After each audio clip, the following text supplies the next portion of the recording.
बच्चों, सबका स्वागत है।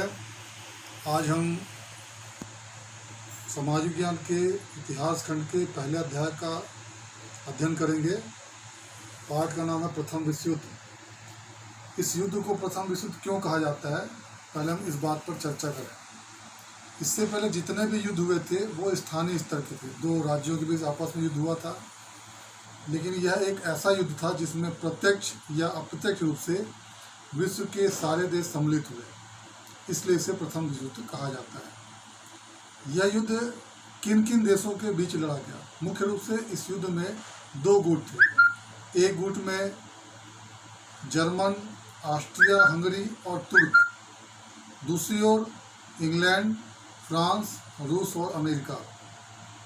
और इन दोनों ही गुट के देशों के जो मित्र देश थे वो इनके साथ शामिल हुए थे, इसलिए इस युद्ध का प्रभाव लगभग संपूर्ण विश्व पर पड़ा, जिसके कारण इस युद्ध को प्रथम विश्व युद्ध कहा जाता है। यह युद्ध सन 1914 से लेकर 1918 तक चला था। अब यहाँ पर आप लोगों को 3 प्रश्न नोट करना है। पहला, प्रथम विश्व युद्ध को प्रथम विश्व युद्ध क्यों कहते हैं?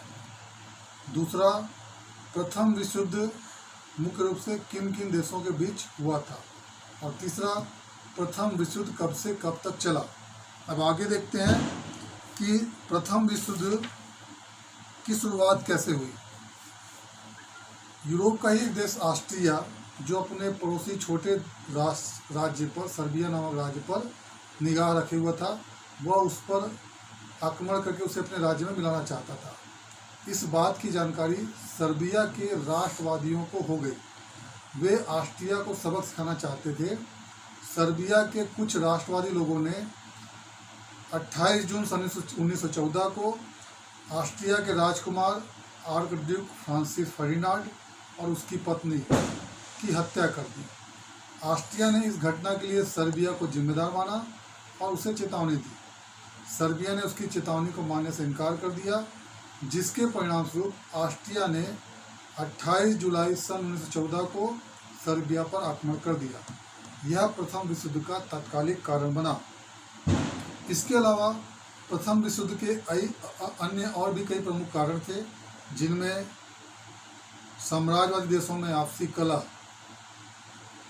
यूरोप के कुछ शक्तिशाली देश पहले आपसी विवाद का शांतिपूर्ण तरीके से निपटारा कर लिया करते थे, लेकिन कभी कभी उनके बीच विवाद इतना बढ़ जाता था कि वो आपसी समझौते से उलझ नहीं पाता था।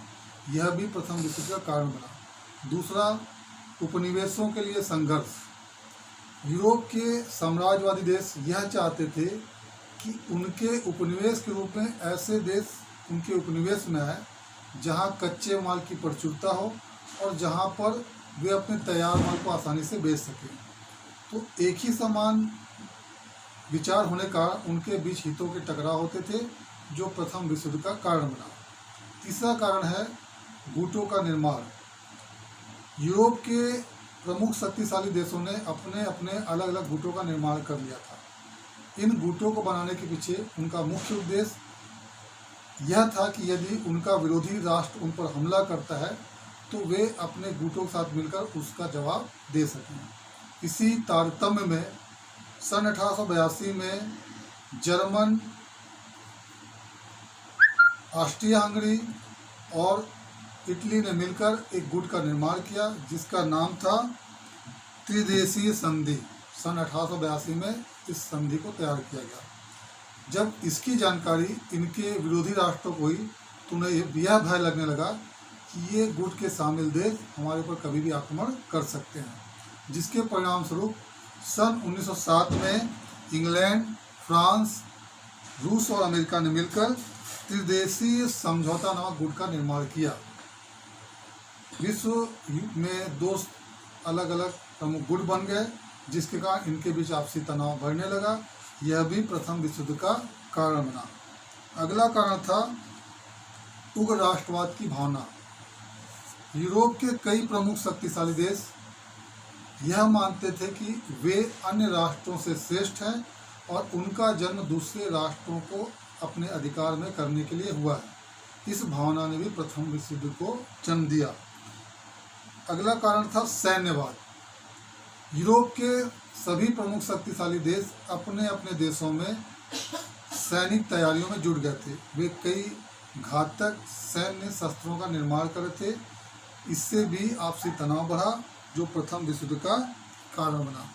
तो आज हम इतना ही पढ़ते हैं। इसके बाद जितना आज पढ़ाया गया उसको आप लोग तैयार करेंगे। आपसे प्रश्न पूछा जाएगा, इसके बाद इसके आगे की तैयारी हम करेंगे। धन्यवाद।